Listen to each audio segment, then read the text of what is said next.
Madame, Monsieur, bonjour. Monsieur Abdelkader Messahel, bonjour. Bonjour.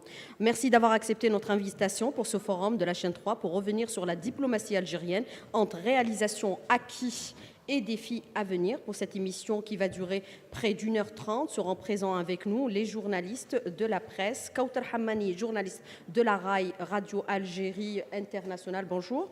Lies Djeraoud, journaliste à Horizon, au quotidien Horizon.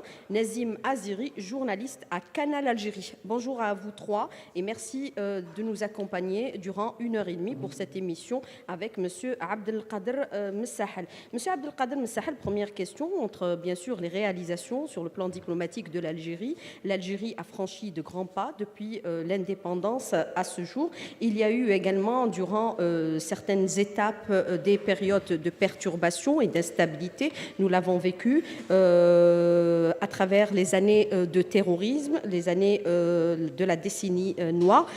Aujourd'hui, il y a eu bien sûr plusieurs étapes aussi qui ont été franchies pour instaurer la paix et réconcilier les Algériens entre eux. Il y a eu la concorde civile, il y a eu la réconciliation nationale, la stabilité de l'Algérie, un grand acquis après bien sûr cette décennie. Est-ce qu'il faut conforter encore davantage, Monsieur Messahel, cette stabilité? Quels sont les états futurs?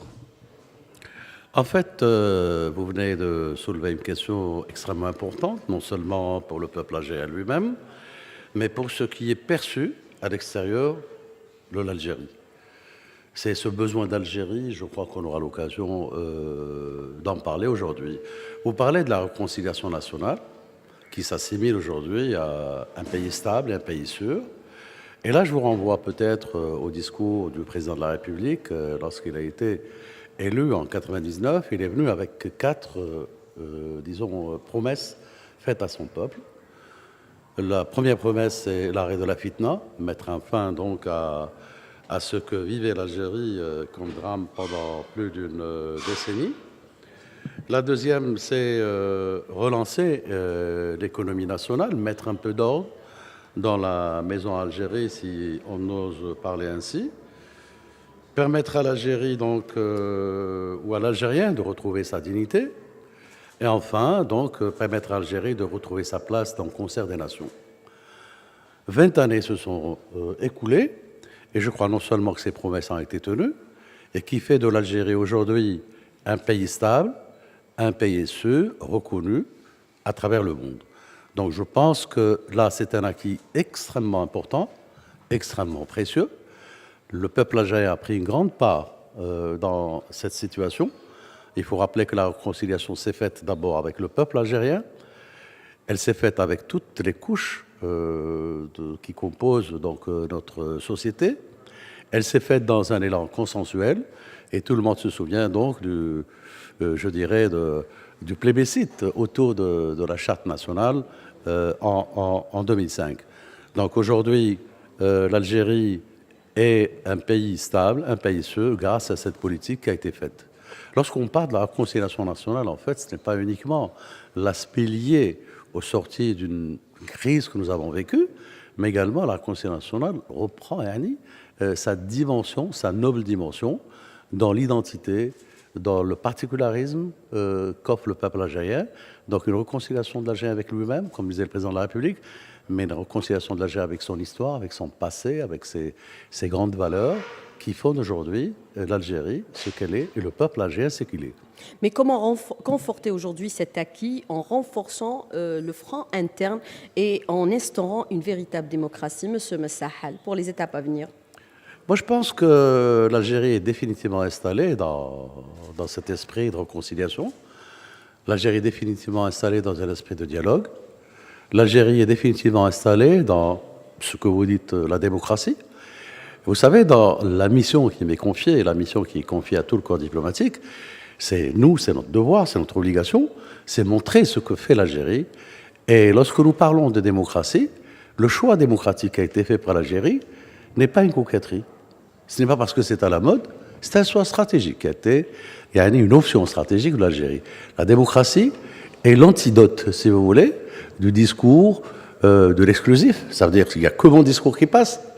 Et de l'exclusion, si mon discours ne passe pas, vous êtes contre moi, je vous combats. Non.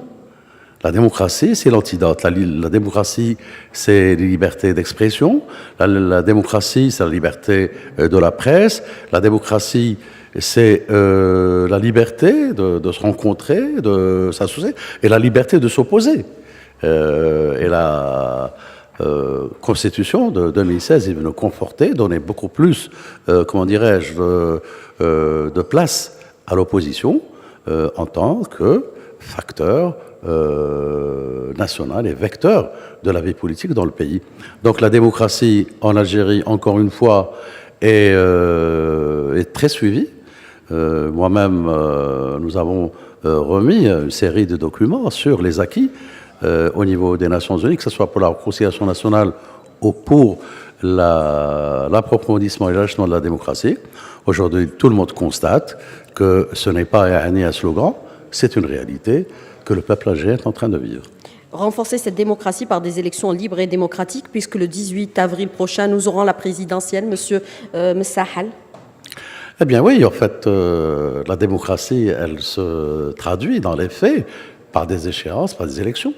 Nous avons eu des élections locales, nous avons eu des élections législatives, nous allons avoir des élections présidentielles 18 avril, et je pense que ça sera un grand rendez-vous pour la démocratie, parce que ce jour-là, c'est au peuple et au peuple seul de choisir qui veut le diriger, qui peut le diriger, dans un cadre défini par la Constitution et défini par la loi, c'est-à-dire dans l'expression souveraine, citoyenne, à travers l'une. Et l'Algérie n'est pas une exception, c'est la règle générale dans tous les pays du monde. L'acte démocratique et l'acte d'exercice du pouvoir s'expriment à travers l'une. Des observateurs étrangers seront présents pour cette échéance, monsieur. Et il y aura des observateurs étrangers. Nous avons déjà la confirmation qu'il y aura des observateurs de l'Union africaine. Vous savez que l'Afrique est l'un des continents qui est aujourd'hui à l'avant-garde du jeu démocratique. Aujourd'hui, les questions de gouvernance sont des questions prioritaires au niveau de l'Union africaine. Les gouvernances, c'est quoi? C'est également les élections. Au niveau de l'Union africaine, il y a tout un département qui s'occupe des élections en Afrique. Donc, il y aura des observateurs africains, il y aura des observateurs de la Ligue arabe, il y aura des observateurs de la conférence islamique. Je viens d'avoir confirmation qu'il y aura des observateurs de l'Union européenne et également des Nations Unies. Kautal Hammani, journaliste de la RAI, Radio Algérie Internationale. Donc, Monsieur le Ministre, même dans les moments difficiles, l'Algérie a su mettre en avant justement cette capacité de retrouver la stabilité et la paix sur le plan interne, mais elle a su aussi l'exporter sur le plan international, puisqu'aujourd'hui elle est donnée comme modèle, que ce soit au niveau de l'Union africaine ou même en Europe ou dans les pays arabes. D'ailleurs, le 16 mai, c'est une preuve très importante par rapport à la Journée internationale du vivre ensemble. Donc, elle continue justement à œuvrer, à mettre en avant cette possibilité de toujours dépasser les difficultés et les crises. Oui, je disais tout à l'heure au début de notre émission qu'il y a un besoin d'Algérie. Il y a besoin d'Algérie. Les gens, vous êtes journalistes, vous êtes témoins de nombre de délégations qui viennent à Alger, et pas n'importe lesquelles. Nous recevons quotidiennement des délégations où, parmi les questions que nos partenaires s'intéressent, c'est le comment et le miracle un peu de la stabilité en Algérie. Nous avons également un devoir de le faire, moi-même, Yanni, dans tous mes déplacements, non seulement la situation en Algérie, parce qu'en fait, les gens misent énormément sur la stabilité de l'Algérie, compte tenu d'un contexte géographique extrêmement, disons, instable. Et ils savent quel est le poids géographique de l'Algérie, quel est le poids de sa population, le poids de son histoire, la manière dont les questions algériennes ont été gérées jusqu'à aujourd'hui, ce qui fait tout le monde tient à ce que l'Algérie reste stable.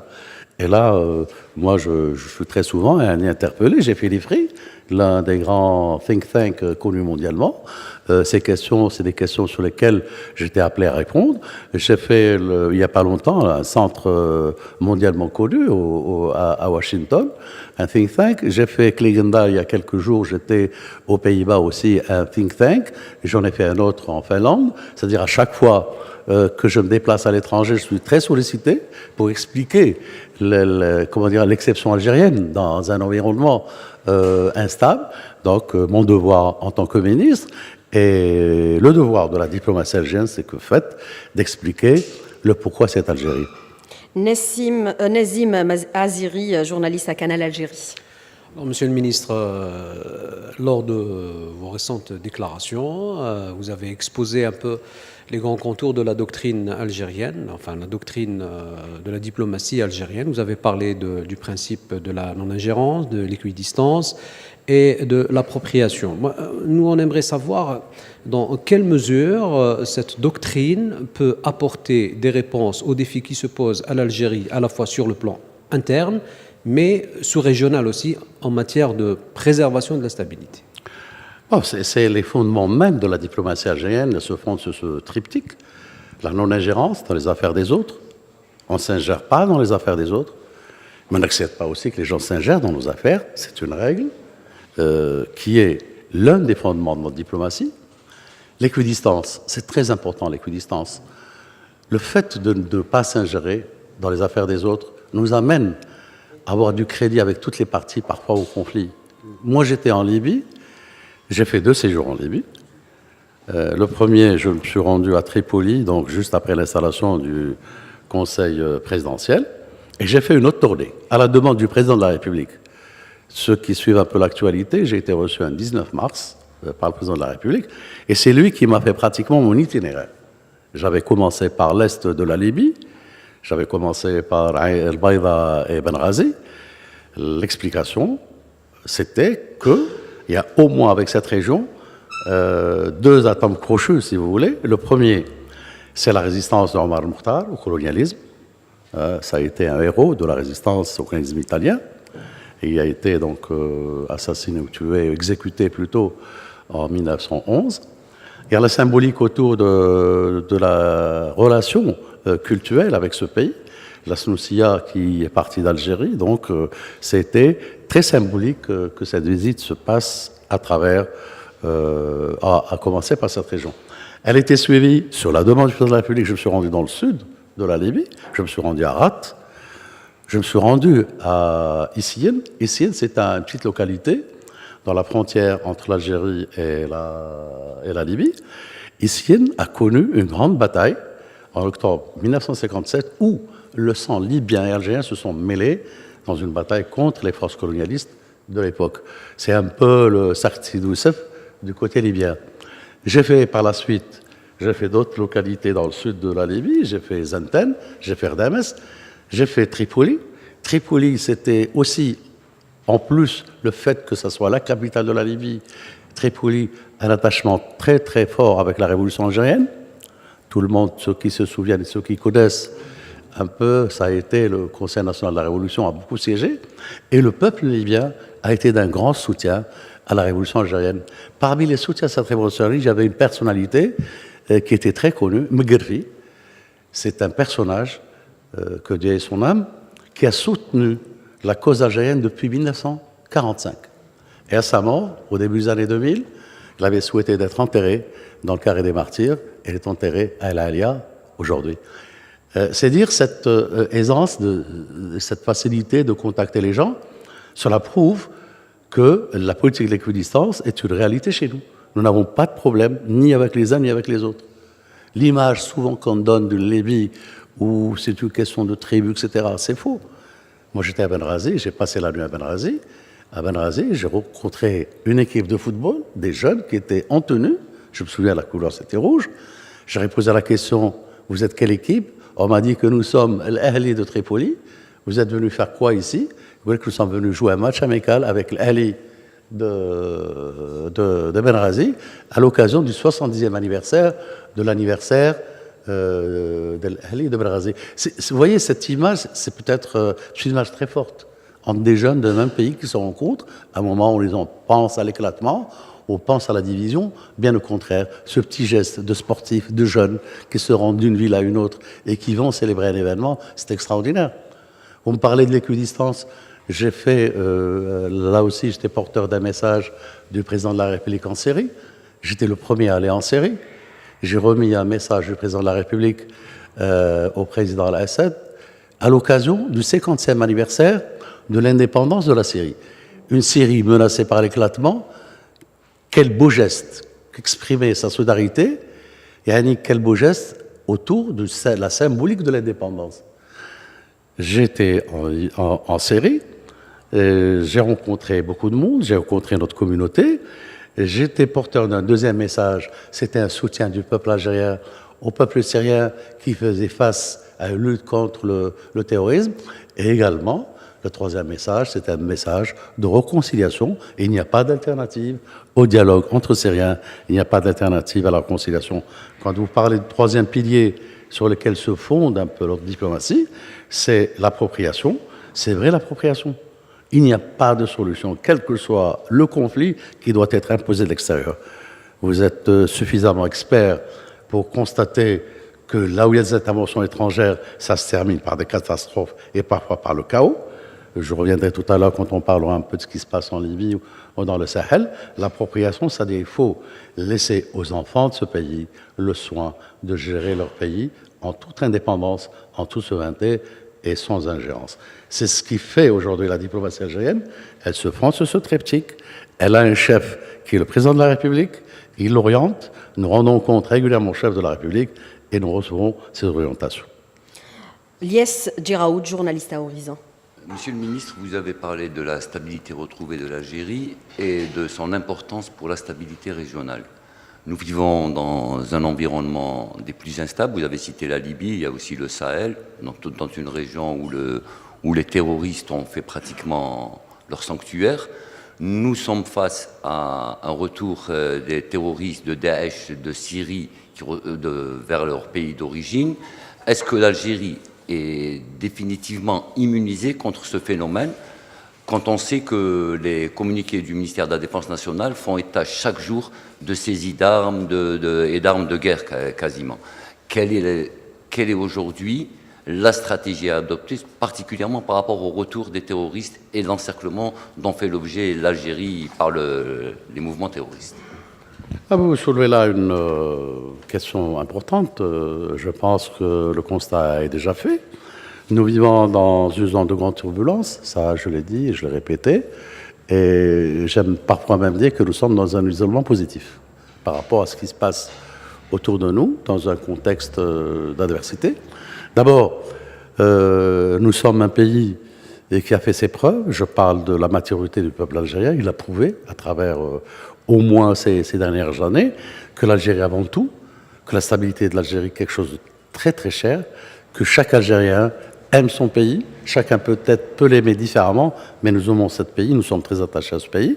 Donc, nous sommes attachés à sa sécurité, à sa stabilité. Là, il faut rendre hommage aussi à notre armée nationale populaire qui veille, donc, avec une grande vigilance, à défendre nos frontières, à nos forces de sécurité.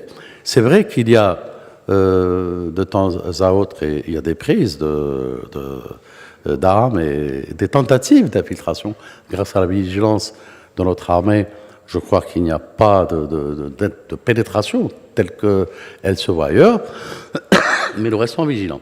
Vous parlez de retour des combattants étrangers.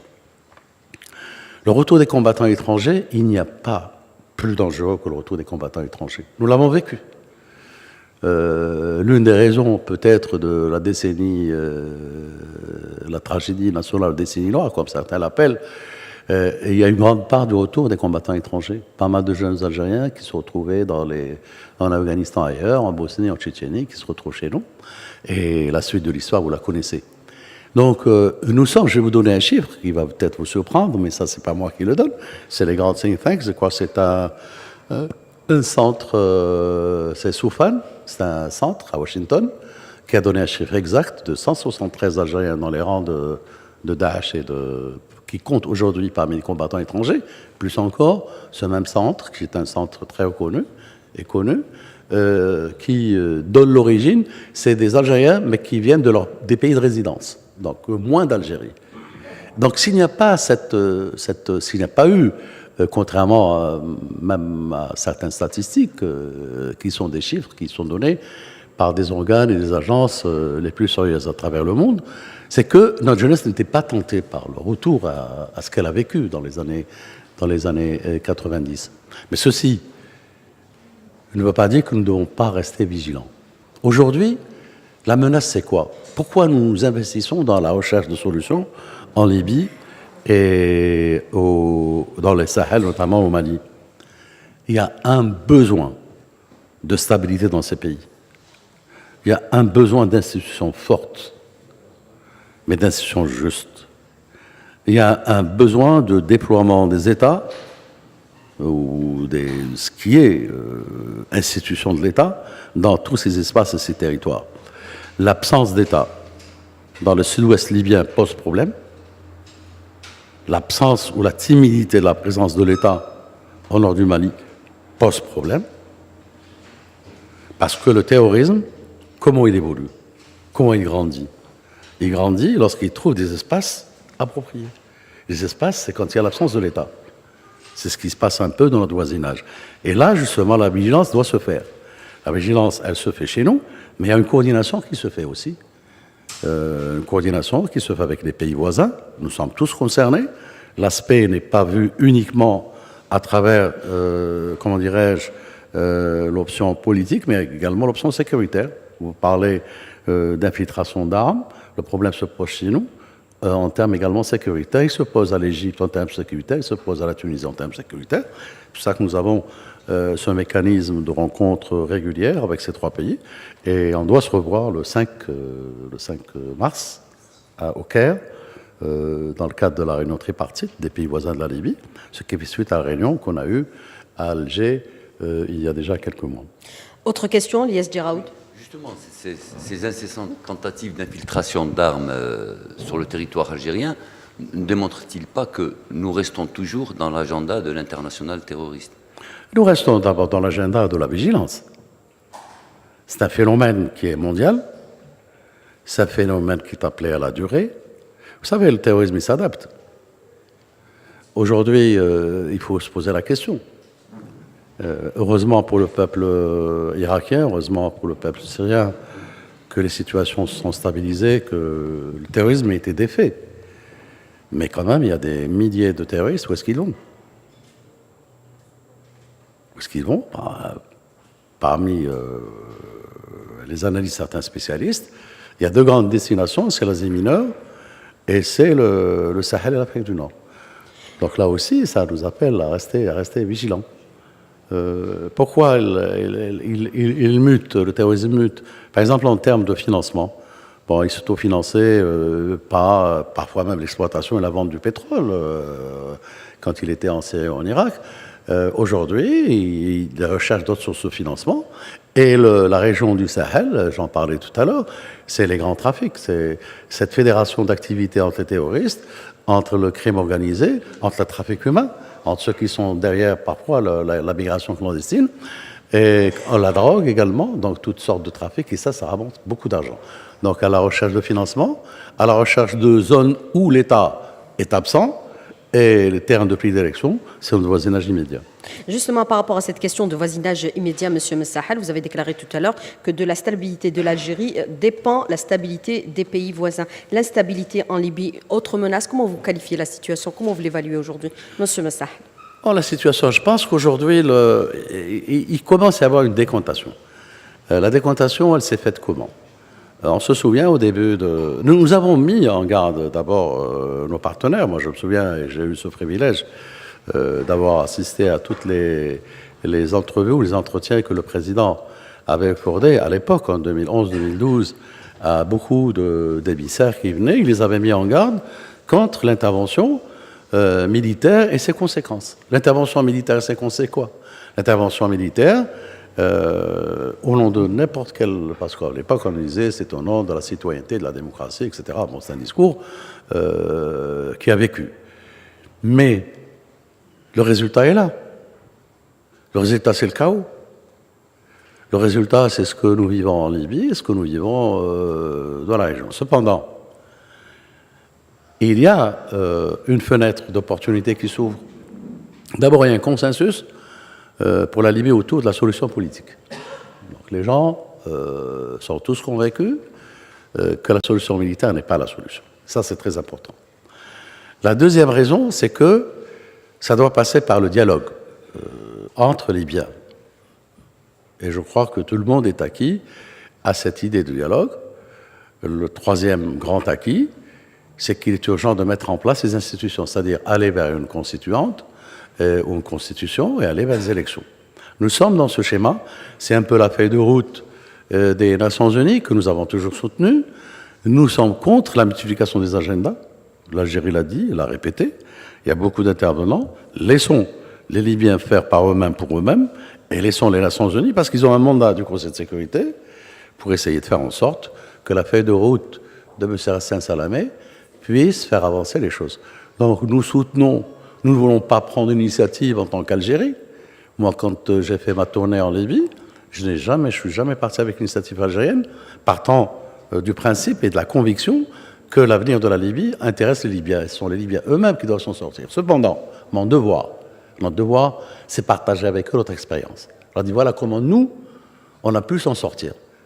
Ça ne veut pas dire que vous êtes obligés de suivre l'exemple de l'Algérie. Chaque pays a sa particularité, chaque pays a son génie, chaque pays a ses enfants et ses hommes et femmes. Mais mon devoir, notre devoir, c'est de partager notre expérience. Je disais tout à l'heure que nous sommes un pays pourvoyeur d'idées au niveau du système des Nations Unies, dans le cadre de la stabilité, la paix et la sécurité dans le monde.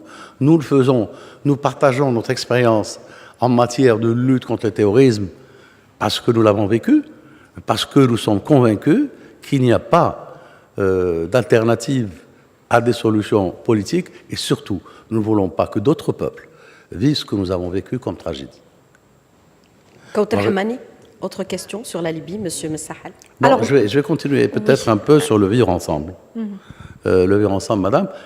C'est vrai que l'Algérie, c'est quoi? L'avènement de Bouteflika, c'est quoi? C'est un profond changement, Yanni, dans la vie politique de notre pays. Et ça, c'est un constat que tout le monde fait. On était dans une décennie noire, on est passé par la politique de la concorde civile, on est passé par la réconciliation nationale, et on a abouti au vivre ensemble et en paix. Le vivre ensemble et en paix, c'est quoi?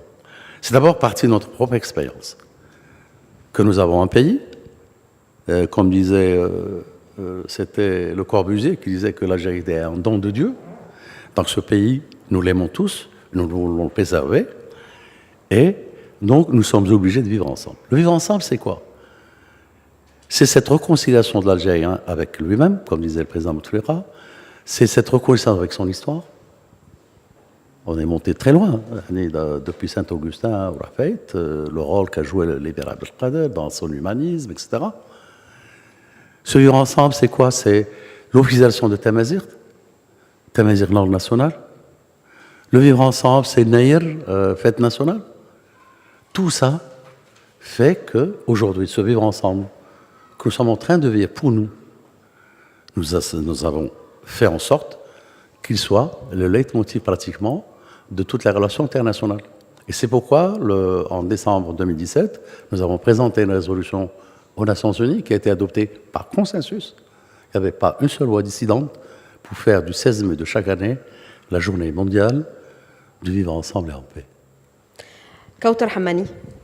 Alors, Monsieur le ministre, donc, vous êtes revenu dans le dossier libyen sur le principe de l'appropriation, donc régler la crise libyenne par les Libyens eux-mêmes. Il y a une réunion, vous l'avez dit, donc le 5 mars prochain, une réunion tripartite sur la Libye. Alors, face à cette volonté justement d'arriver à un dialogue entre tous les Libyens, il y a les différents agendas étrangers qui menacent aujourd'hui ce retour au dialogue, toujours. Donc, il est prévu aussi début juillet une rencontre donc, pour un dialogue interlibyen. On parle d'élections donc le mois d'octobre. Tout cela reste peut-être impossible face à ces agendas, même s'il y a une volonté réelle de la part des pays voisins de trouver une solution à la crise libyenne. Madame, vous faites référence à juillet, dialogue national, vous faites référence aux élections au mois d'octobre. Il faut le dire, ça c'est une décision qui a été prise par l'Union africaine. Tout ça, c'est des agendas sur lesquels moi-même j'ai beaucoup de réserves. Pourquoi j'ai des réserves? Parce que le dialogue, ça ne se décrète pas à travers une conférence internationale, quelle qu'elle soit, quelle que soit la bonne volonté. Un agenda, ça se décrète quand les acteurs eux-mêmes sont prêts au dialogue. Il y a un travail qui est en train de se faire. vous le rapportez très peu, vous en tant que journaliste, mais un travail de réconciliation qui se fait en Libye, entre les Libyens eux-mêmes. Il y a des rencontres entre des communes, des rencontres entre les Zintan et les Msrati, alors qu'en 2012-2013, c'était une guerre entre eux. Il y a beaucoup de choses qui se font à l'interne, qui se font à la libyenne, et c'est une bonne chose. Il faut encourager cela. Maintenant, dire que l'Union africaine a parlé d'une conférence en juillet ou que l'Union africaine n'a pas les élections en octobre, ça n'engage que ceux qui ont pris cette décision. Sur la question de la Libye, je voudrais vous poser une question très rapidement, Monsieur Messahel. Vous avez parlé un peu du chaos existant actuellement, ceux qui sont à l'origine de cette intervention militaire et qui n'ont pas écouté peut-être certaines voix qui appelaient à la non-intervention. Est-ce que ceux qui sont à l'origine de ces interventions militaires doivent aujourd'hui assumer leurs responsabilités par rapport à ce qui se produit en Libye? Moi, je pense que tout le monde doit prendre conscience. Parce que tout le monde est gagnant dans un retour à la stabilité, à la préservation de l'unité et de la souveraineté de la Libye. Que ceux qui ont des prétentions économiques, je pense que c'est un grand pays qui a de grands moyens. Le partenariat, il se fait selon des règles mondialement connues. Donc si certains sont intéressés par le pétrole, dans le cas d'un partenariat, les gens peuvent l'exploiter. Je ne sais pas quels sont, si vous voulez, au fait des agendas. Si c'est autour de l'économie, je pense que c'est un pays qui a la perspective qui est ouverte sur le monde. Si c'est sur le plan politique, le pays a choisi définitivement la démocratie. J'écoutais hier encore le discours qui a été fait par Sarraj au sommet de l'Union européenne, Ligue arabe, où il disait qu'il n'y a pas d'alternative aux élections dans son pays. Donc le choix démocratique, il est fait, il est là. Aujourd'hui, le pays a besoin de se reconstituer. Il y a un effort qui est fait à l'interne pour, comment dirais-je, unifier les forces de sécurité, et de sécuriser les grandes villes, sécuriser les puits de pétrole, etc. Donc c'est un travail où tout le monde pourrait gagner, à accompagner les Libyens, à former, à les écouter, et éloigner un peu ce spectre de l'ingérence. Alors, dernière question sur la Libye avec Lies Djaraoud. Monsieur le ministre, vous dites qu'en Libye, tout le monde est prêt au dialogue, qu'il y a des prémices, qu'il y a une volonté de dialogue, que la communauté internationale a pris conscience de la nécessité de stabiliser la Libye. Or, la situation n'avance pas beaucoup. Donc, qu'est-ce qui coince réellement dans le dossier libyen? Est-ce qui coince dans... Vous savez, la Libye... elle connaît une situation assez particulière. Aujourd'hui, nous, de notre avis, nous l'avons dit d'ailleurs, nous avons fait des déclarations les plus officielles, c'est qu'il faut amener ceux qui contrôlent le terrain à négocier, discuter entre eux. Il ne suffit pas de faire un dialogue entre les tribus, il ne suffit pas de faire un dialogue entre les partis politiques, il ne suffit pas de faire un dialogue dans le cadre du Parlement, mais il faut aller au-delà.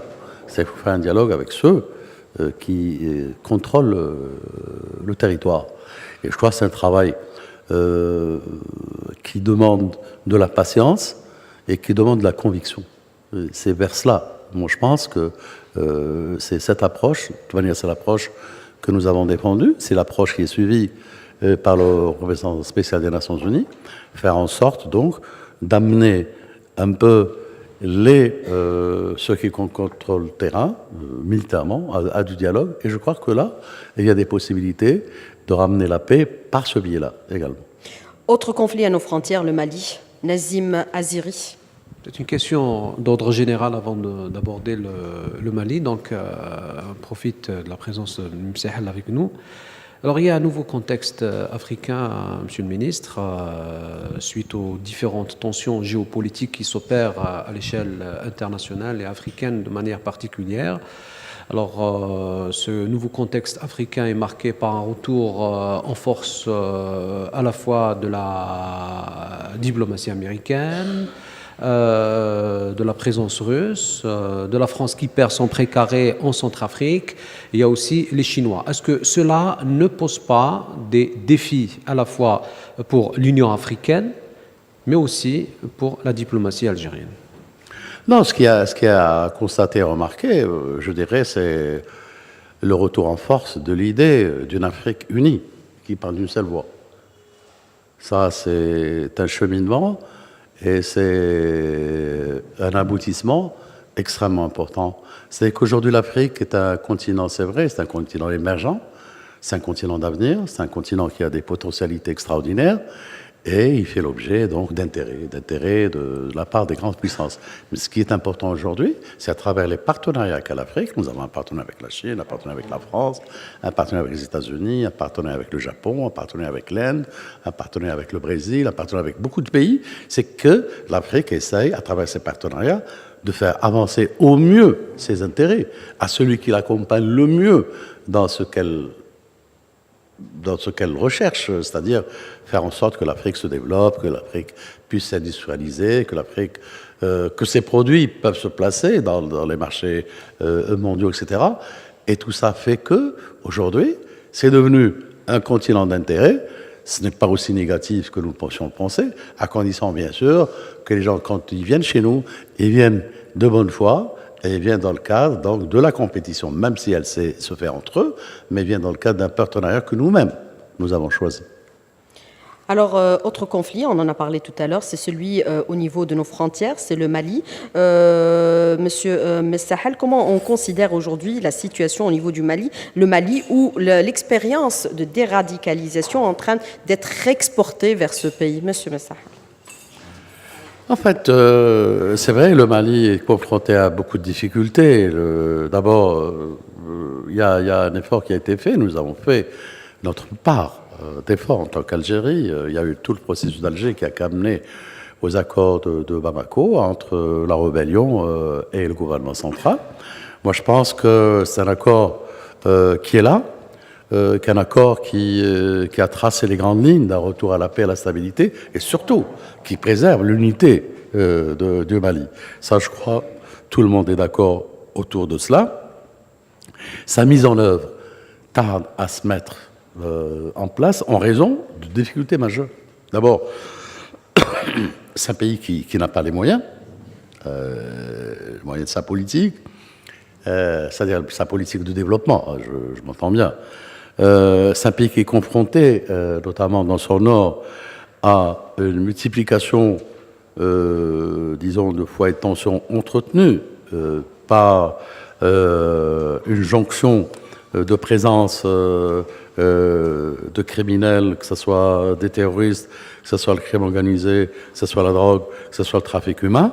C'est des trafics qui ramènent beaucoup d'argent, donc qui fait que c'est une zone qui est un peu grise, si l'on veut. Donc aujourd'hui, l'effort international, c'est d'accompagner les Maliens dans la mise en œuvre des politiques qu'ils ont décidées. Je m'explique, je reviens toujours à l'appropriation. L'appropriation veut dire quoi? Ça veut dire que l'avenir du Mali est entre les mains des Maliens. C'est aux Maliens eux-mêmes de défendre leur pays, d'assurer sa sécurité. Notre devoir, nous, en tant que pays voisin, en tant que partenaire du Mali, c'est d'accompagner ce pays dans la mise en œuvre de ces politiques. L'accompagner comment?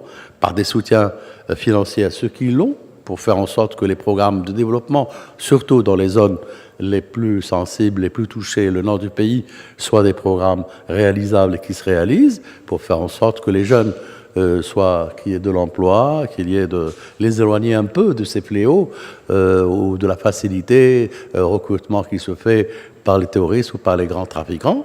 Donc ça, c'est notre devoir de les accompagner économiquement. Il y a des partis qui sont prêts à le faire, l'Union européenne est prête à le faire, certains pays le font, nous le faisons.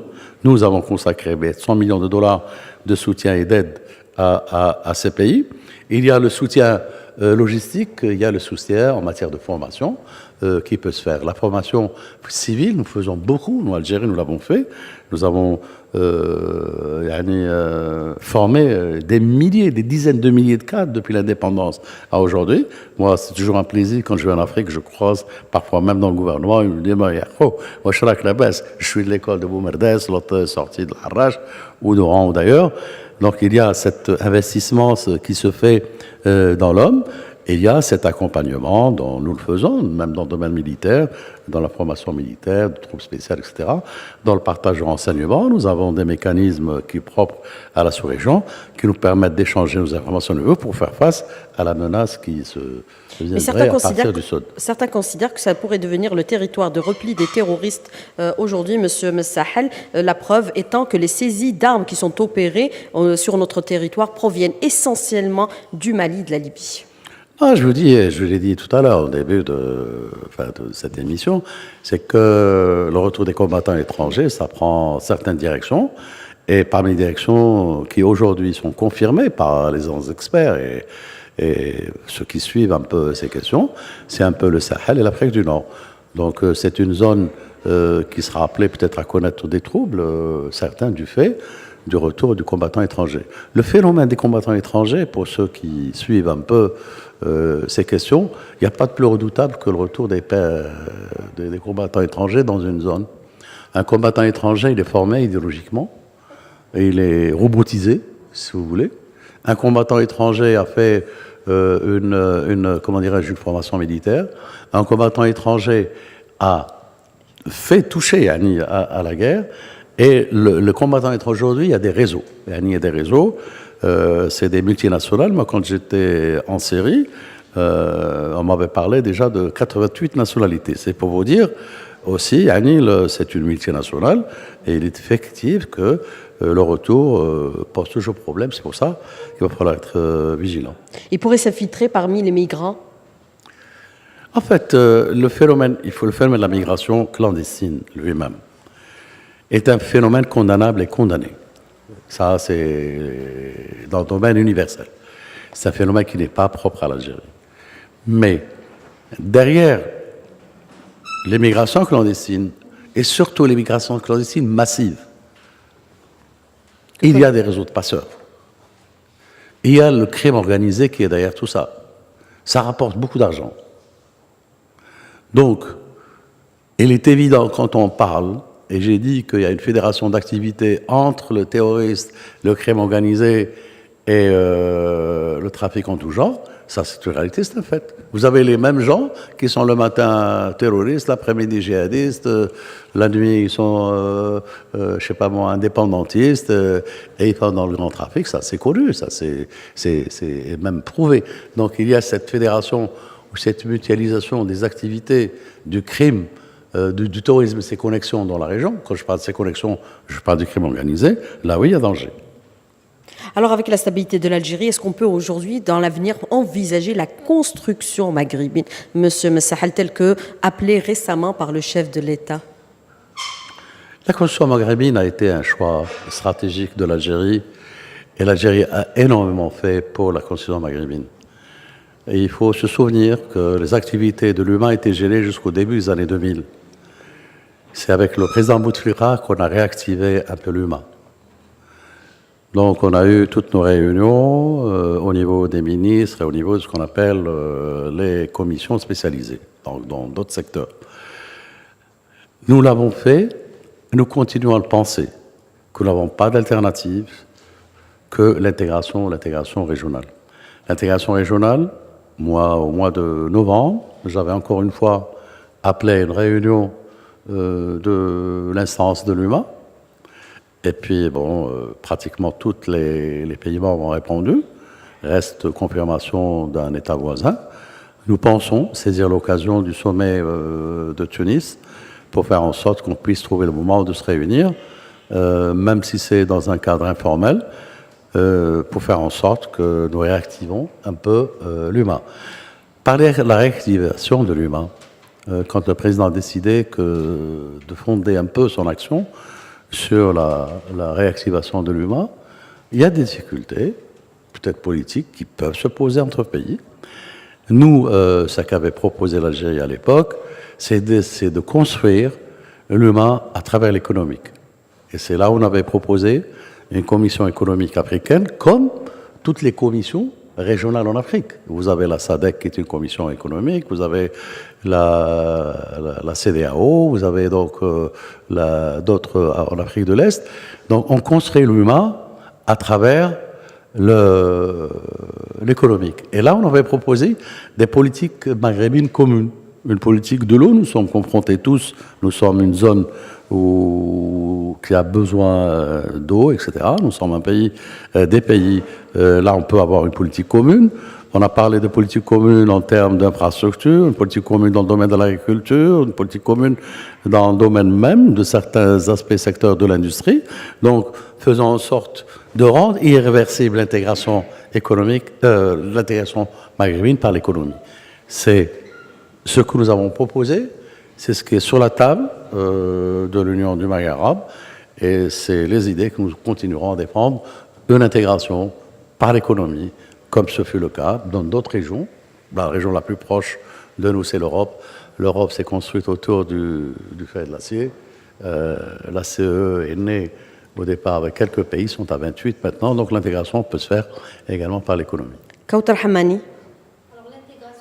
Monsieur Msahel, il y a aussi le dossier du Sahara occidental. Donc, est-ce qu'on peut parler aujourd'hui de l'UMA sans parler du Sahara occidental? On s'est toujours réunis au niveau de l'UMA. L'UMA a été créé dans un contexte où le Sahara occidental, la question a été toujours inscrite à l'ordre du jour des Nations Unies. Elle est aujourd'hui plusieurs décennies après. Donc, la situation où le règlement de la question n'a jamais empêché les ministres de se rencontrer, n'a jamais empêché de faire des pas dans l'intégration. Et ce qui était valable hier, elle est valable aujourd'hui. Est-ce qu'elle sera justement, l'UMA sera une possibilité ou une occasion justement de régler la question sahraoui une fois pour toutes? L'UMA n'est pas un cadre de règlement de la question sahraoui, définitivement. La question du Sahara occidental, elle est du domaine et du ressort exclusif, d'abord des Nations Unies, dans ce qu'elle a comme compétence pour tout ce qui est paix et sécurité. La question est inscrite depuis 1963. Le problème est identifié en tant que question de décolonisation, auquel s'applique le principe de l'autodétermination. Vous verrez toutes les résolutions de l'Assemblée générale des Nations Unies ou du Conseil de sécurité, ils le font. Elle est une priorité par rapport à l'Afrique, parce que l'Afrique, dans sa construction, même quand on fait référence à l'acte constitutif, il y a deux questions majeures sur lesquelles les Africains sont extrêmement, sur lesquels ils sont vigilants. Il y a deux principes. Le principe du respect des frontières héritées aux indépendances, d'accord ? C'est un principe qui est cardinal et fondamental. Le deuxième principe, celui de détermination. Nous, en tant que pays, je parle de mon pays, je parle de l'Algérie, on a été toujours un pays qui a accompagné les efforts des Nations Unies, nous l'avons fait dans le cadre de notre qualité de pays voisins. Nous ne sommes pas une partie, nous sommes un pays voisin, et nous avons toujours apporté notre contribution au règlement, ou la recherche plutôt de solutions, en tenant compte du statut de pays voisin. Lies Diraout. Monsieur le ministre, vous avez parlé de deux principes cardinaux des pays africains, l'intangibilité des frontières et l'autodétermination. Dans le cas du Sahara occidental, est-ce que vous ne pensez pas que l'action de l'Union africaine reste quand même timide, d'autant qu'il y a une chance inouïe que le Maroc a rejoint de nouveau l'UA et qu'il y a une possibilité de régler le conflit saharien dans un cadre africain? L'Union africaine n'est pas timide. La République arabe sahraoui est un membre fondateur de l'Union africaine, il ne faut pas l'oublier, et c'est un membre à part entière de l'Union africaine. Donc déjà, c'est une reconnaissance de l'Union africaine au caractère, comment dirais-je, sahraoui de cet État. Moi, je pense que l'Afrique, le fait qu'elle reste saisie au niveau des chefs d'État eux-mêmes, il y a une troïka qui est composée aujourd'hui du président égyptien en sa qualité de président en exercice, du président sortant qui est le président Kagame, et du futur président pour 2020, le président de l'Afrique du Sud, plus il y a le président de la Commission. Donc il y a cette troïka des chefs d'État qui a été chargée par les nations, par leur père, de suivre et de rester en contact avec les Nations Unies, de rester en contact avec le secrétaire général des Nations Unies, de rester en contact avec le représentant personnel du secrétaire général, M. Koller.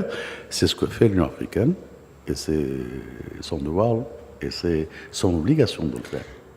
Alors, une question toujours sur le Sahara occidental. Monsieur Mstahan, nous sommes un pays voisin, vous le réitérez un instant. Nous soutenons l'autodétermination du peuple sahraoui. Comment vous qualifiez aujourd'hui les manœuvres marocaines pour impliquer directement l'Algérie dans ce conflit? Moi, je pense ils ont le droit de dire ce qu'ils veulent, mais la réalité est tout autre. Ils savent que nous ne sommes pas impliqués. Ils savent que nous sommes un pays voisin. Moi, je suis un témoin. Moi, j'ai fait toutes les réunions sous l'égide de James Baker, en passant par tous les représentants personnels. Très souvent, moi, j'ai fait Lancaster House 1, 2, 3, j'ai fait Lisbonne, j'ai fait Genève, on était toujours présents. Et on était présents en qualité de pays voisin.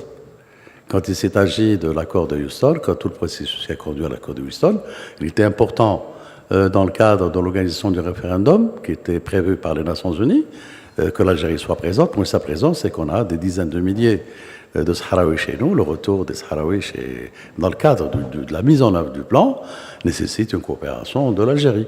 Donc, certains exemples, il y en a répondent d'autres. Mais nous ne sommes pas une partie au conflit, c'est clair. Ça, tout le monde le sait, nos voisins le savent. Alors, en 3 minutes, rapidement, sur cette question, Monsieur Msahal, parce qu'il ne nous reste pas beaucoup de temps pour la première partie. On va céder l'antenne au studio dans quelques minutes. Aujourd'hui, l'Algérie milite activement pour la réforme de la Ligue arabe. Qu'est-ce qu'il y a lieu de réviser de telle sorte? Est-ce que la Ligue arabe ait une plus grande présence sur la scène internationale? Monsieur Msahal. Non, nous l'avons fait. Plus grande représentativité. Oui, nous l'avons fait. J'ai présidé moi-même le Conseil de la Ligue arabe et pendant notre présidence, nous avons avancé des idées pour faire en sorte que la Ligue arabe fasse sa mue, qu'elle fasse des réformes profondes. La Ligue arabe n'a pas bougé depuis sa création dans les années 40. Aujourd'hui, le monde a changé. L'environnement arabe a beaucoup changé. Il y a des évolutions pour lesquelles la Ligue arabe doit s'adapter. Qu'est-ce qui doit changer? Aujourd'hui, ce qui doit changer, c'est très simple. On parlait de l'appropriation, on parlait de tout cela. Vous avez des conflits qui sont nés dans le monde arabe, qui sont dans le monde arabe. Les solutions viennent de toutes parts, sauf des Arabes.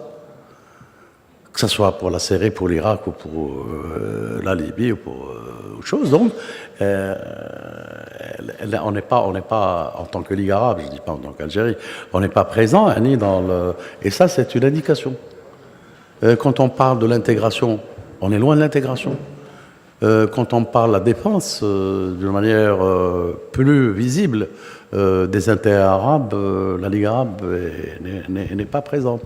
Donc, elle est très éloignée de la recherche des solutions. C'est pourquoi les réformes... L'Union africaine a fait sa mue. L'Union africaine est passée à Alger pratiquement à partir d'Alger, de 99 de l'Organisation de l'Union africaine vers l'Union africaine. Elle a fait sa mue. Et depuis 2 ans, on parle déjà de réforme, c'est-à-dire d'améliorer.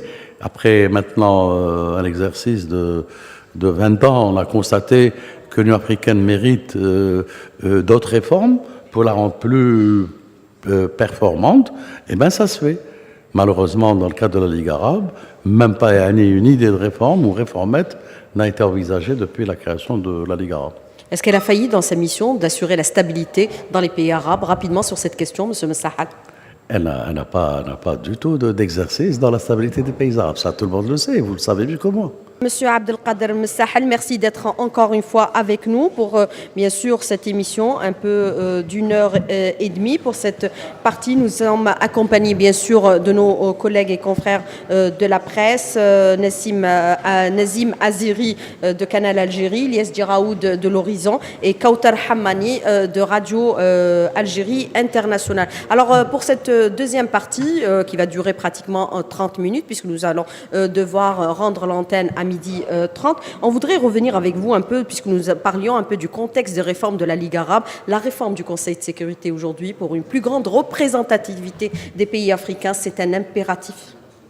Eh bien oui, c'est l'une de nos priorités en tant que diplomatie. Et l'Algérie s'est beaucoup investie au niveau de l'Afrique pour faire en sorte que l'Afrique puisse avoir une position commune. Nous avons été parmi les principaux rédacteurs de ce qu'on appelle la résolution ou le consensus des Zellouni. Le consensus des Zellouni, c'est faire en sorte, c'est une stratégie de l'Union africaine, des pays africains, pour revendiquer une correction historique. L'Afrique, au sorti de la Deuxième Guerre mondiale, la plupart des pays n'étaient pas membres des Nations Unies. L'Afrique est très mal représentée au niveau notamment du Conseil de sécurité. Ce que nous avons revendiqué, ce n'est pas uniquement une réforme du Conseil de sécurité, mais c'est une réforme globale du système des Nations Unies. Donc l'Afrique aujourd'hui continue à travailler sur ça. Au dernier sommet, nous avons réitéré notre position, donc 2 postes permanents avec droit de veto et un élargissement des postes non permanents. Donc c'est une revendication qui est légitime. Dans un monde également plein de turbulences, nous croyons, et surtout nous, pays africains, nous croyons aux Nations Unies, pour que les Nations Unies puissent réellement le centre des préoccupations du tiers-monde et particulièrement de l'Afrique, il faut que le rôle des Nations Unies sorte renforcé, et c'est à ce travail que nous nous sommes attelés depuis quelques années déjà. Mais face aux différentes résistances des pays, notamment les grandes puissances, est-ce qu'on peut penser disposer du droit de veto, Monsieur Mstahel? Est-ce que c'est pensable ou c'est une question qui est complètement exclue pour les grandes puissances? Vous savez, c'est une longue histoire là. Quand C'est on un revient, combat.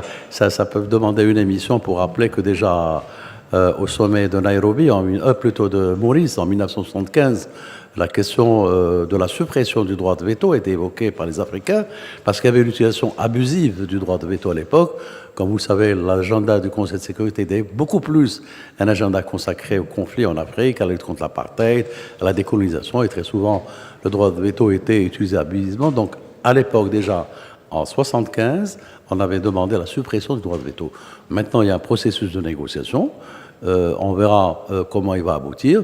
Tant que ce droit de veto est maintenu, nous revendiquons des postes permanents avec droit de veto. Si demain un consensus se dégage vers l'abolition du droit de veto, eh bien, l'Afrique, bien sûr, ne pourra que s'aligner. Mais une plus grande représentativité de l'Afrique, on ne peut pas parler de paix, de stabilité, de sécurité au niveau du Conseil de sécurité en l'absence de l'Afrique. C'est ça un peu la revendication africaine.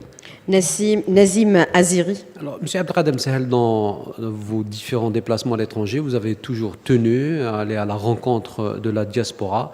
Alors, on aimerait savoir qu'est-ce qu'il y a à faire, qu'est-ce qu'il faut faire aussi pour améliorer d'abord la situation de notre diaspora, ses relations avec le pays, mais aussi développer un aspect où on dit que l'Algérie accuse un retard considérable par rapport aux pays de la région, c'est le lobbying. C'est Le lobbying. Non, en fait, vous savez, les Algériens recensés, c'est-à-dire qu'ils sont immatriculés dans nos ambassades et nos consulats, ils sont environ 3,5 millions à travers le monde. D'accord ?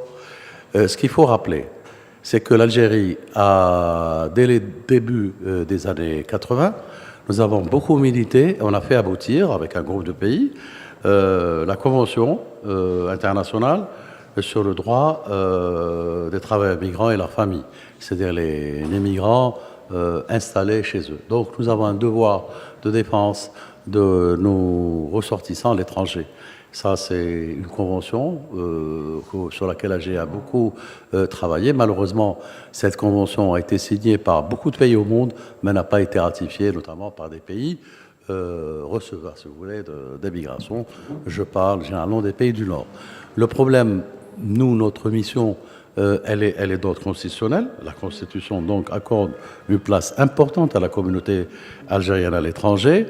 Le programme du président marque un intérêt particulier donc à la communauté algérienne à l'étranger, qui fait partie intégrante de la mère patrie, de l'Algérie. Il n'y a pas de différence entre un Algérien qui vit à Alger, Constantine, Annaba, Tizi Ouzou, Haroun Tamarasset, et un Algérien qui vit à l'étranger.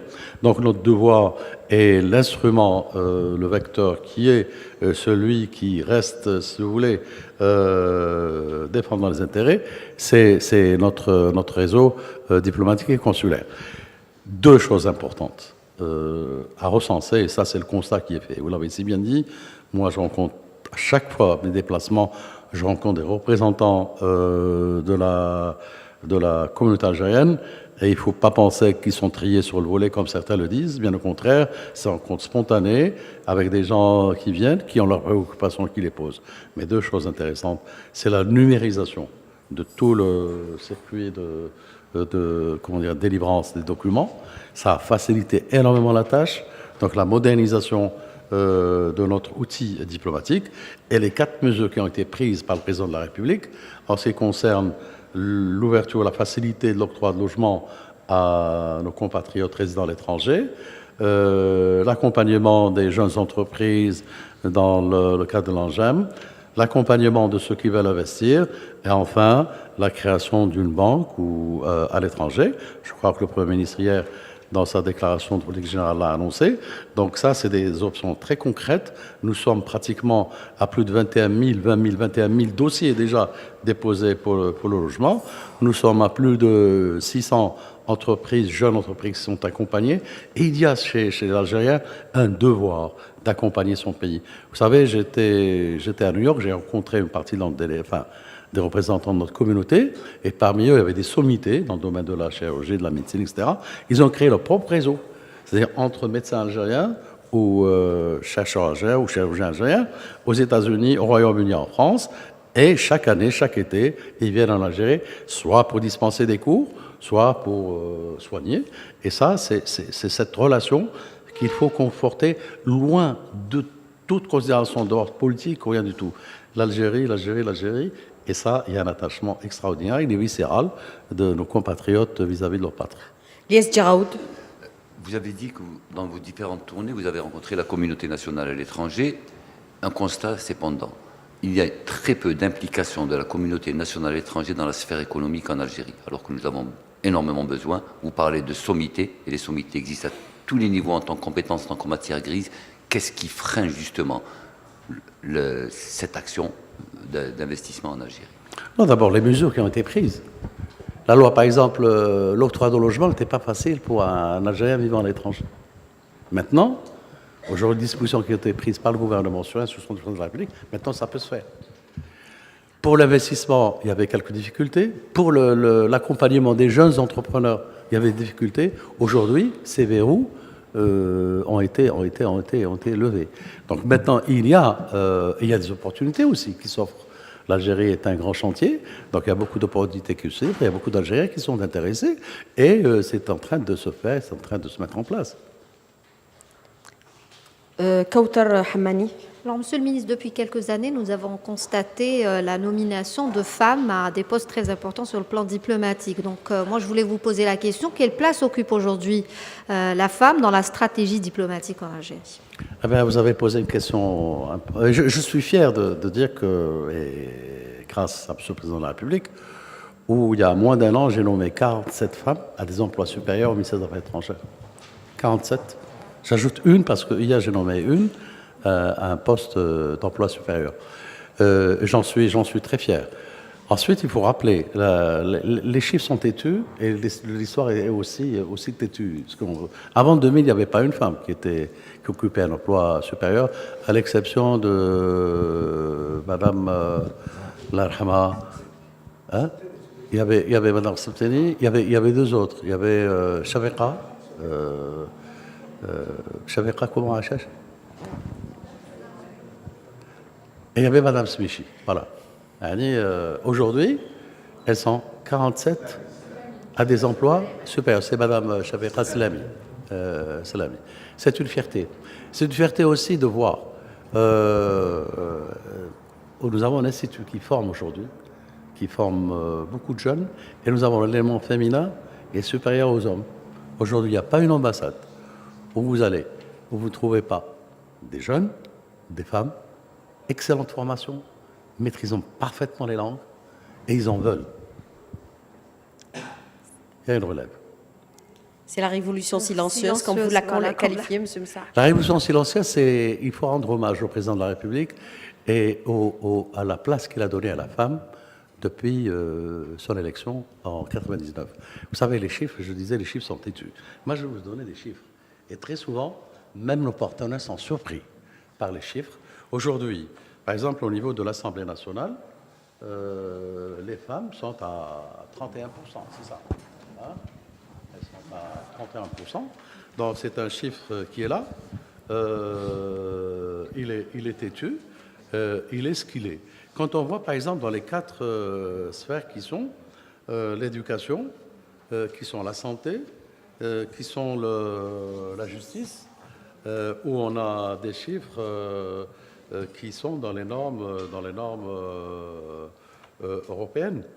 Pour ne pas me tromper, je vais essayer de prendre les chiffres tels qu'ils se présentent dans mes fiches pour que je ne sois pas, comment dirais-je, en dehors de la donne officielle. Voilà. Alors, les chiffres. Au Parlement, elles sont 31,6%. Dans le corps de l'éducation, elles sont 70%. Dans le corps de la santé, elles sont 63%. Dans la justice, elles sont 45%.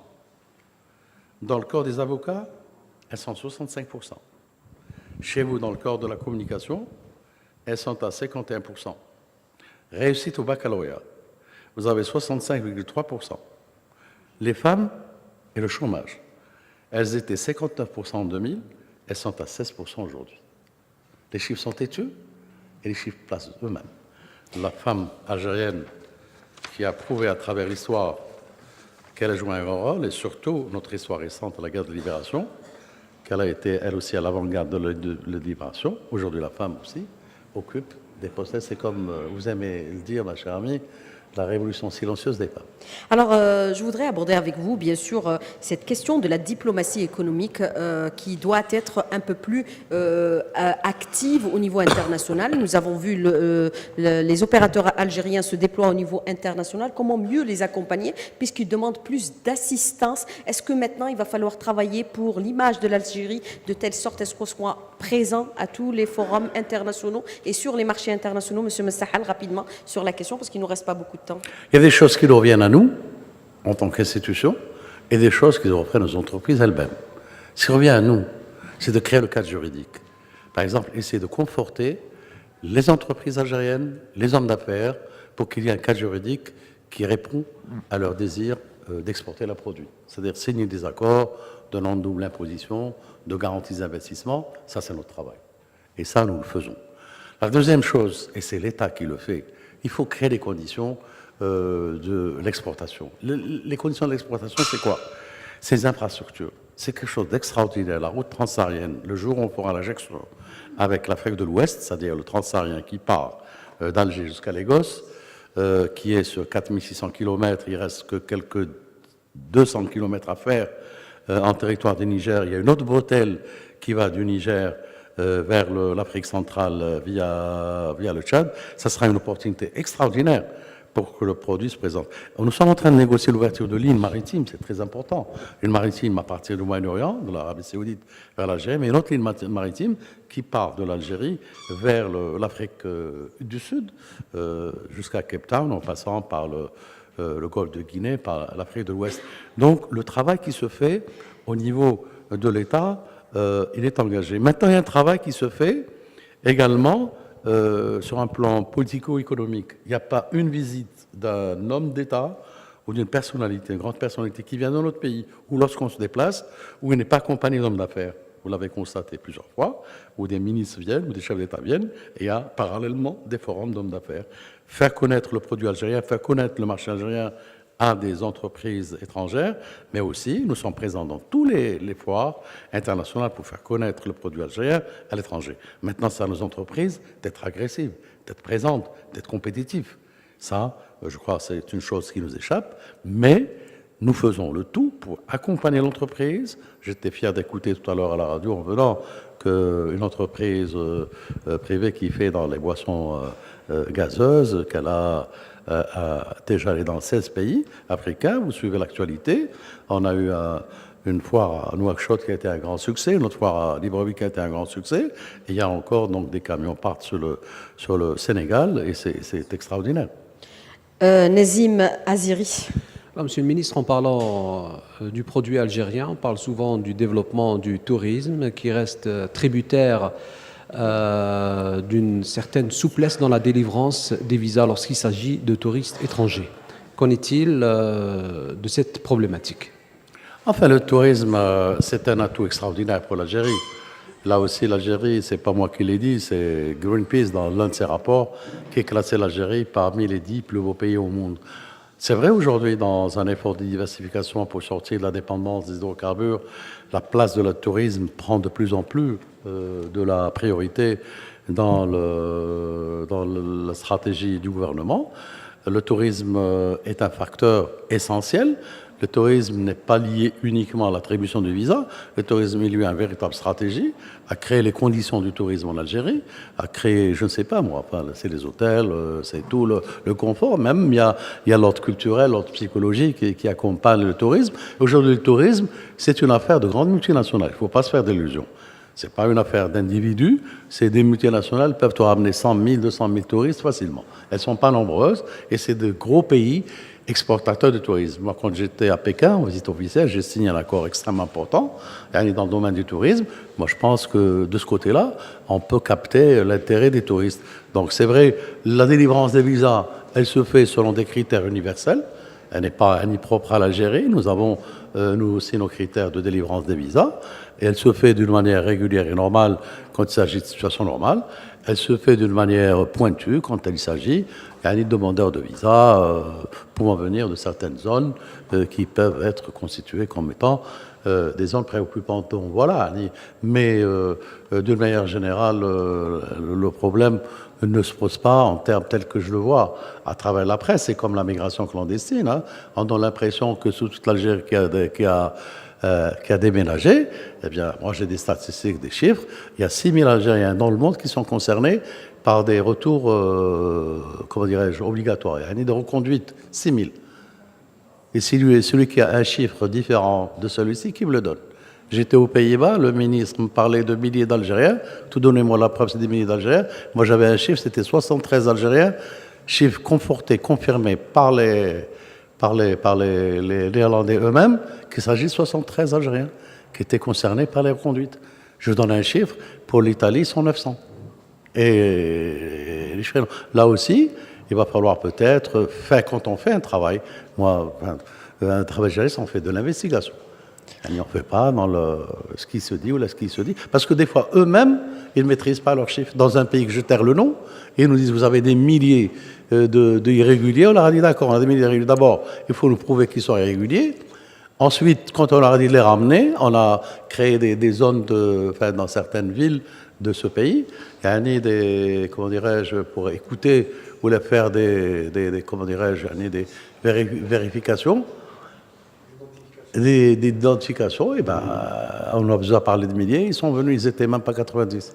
Alors, Monsieur Messahel, l'Europe, certains considèrent que se renferme aujourd'hui sur elle-même le durcissement de délivrance de visas. Est-ce qu'il favorise également le phénomène que nous connaissons, qui est celui de l'harga? Comment vous le qualifiez de façon objective, Monsieur Messahel? Non, c'est un phénomène qui est déplorable. Harga, c'est jamais un phénomène qui est... C'est vrai, l'Europe s'est refermée sur elle-même. Il y a le phénomène Schengen. Schengen a été la première barrière. La Frontex qui a été une barrière. Il y a de nouvelles dispositions qui sont prises, qui sont barrières. Elles ne sont pas du fait de nos gouvernements ou du fait des pays du Sud. Elles sont du fait de politiques qui sont menées par certains pays européens de verrouillage, de cadenassage, si j'ose dire, de la frontière. Bon, ils sont souverains pour le faire. Et puis, là aussi, il y a toujours des voies du dialogue avec ces pays. Nous fondons le partenariat, nous, avec nos partenaires européens. C'est ce que je dis, ce que nous disons tout le temps. La mobilité est l'un des facteurs essentiels de ce qu'on appelle une relation d'exception.